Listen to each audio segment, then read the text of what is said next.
Yeni ilə tez hazırlanan, eyni zamanda dadlı və görüntüsü ilə göz oxşayan yuxa tortunu yuxa yaymadan necə hazırlaya bilərik, onu sizinlə bölüşəcəm. Bir qaba bal əlavə edirəm. Bal əridikdə üzərinə soda əlavə etdim. Soda əlavə edən zaman köpüklənir. Bu köpüklərin üzərinə isə mən yağ əlavə etdim. Yağ əlavə etdikdən sonra əridirəm. Daha sonra isə qarışımın rəngi karamel rəngi alanda ocağın altını söndürürəm. Mən qıraqda yumurta ilə şəkər tozunu qarışdırmışam tam ağarana qədər. Bu qarışımı soyudub bu məhlula əlavə etdim. Üzərinə un, qabartma tozu, vanil ələkdən keçirdirəm və qarışımın üzərinə əlavə edirəm. Qarışımı asta-asta qarışdırıb bir məhlul alınana qədər topaq qalmayan şəkildə qarışdırıram. Daha sonra yağlı soba listinə mütləq şəkildə kalka kağızından istifadə etmək lazımdır ki, rahat qopsun. Çünki çox nazik şəkildə yayılır. Qarışımı mən 2 hissəyə böldüm. 2 tir bişirdim. Bişirdikdən sonra isə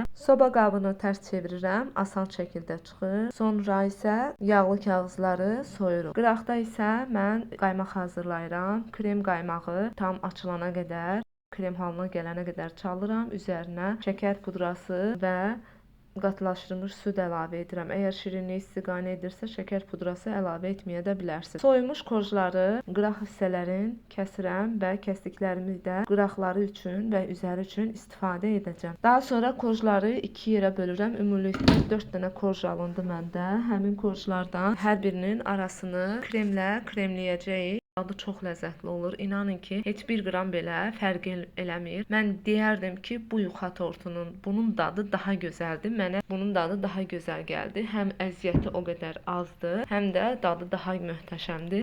Üst-üstə qoyub aralarını kremlədikdən sonra qıraqlarından çıxan oxuntuqları blenderdən keçirdirəm və üzərinə gəzdirirəm. Üzərinə gələcək şəkildə hər tərəfini etdim. Bu cür gözəl görüntü alındı. Həqiqətən çox gözəl görsənir.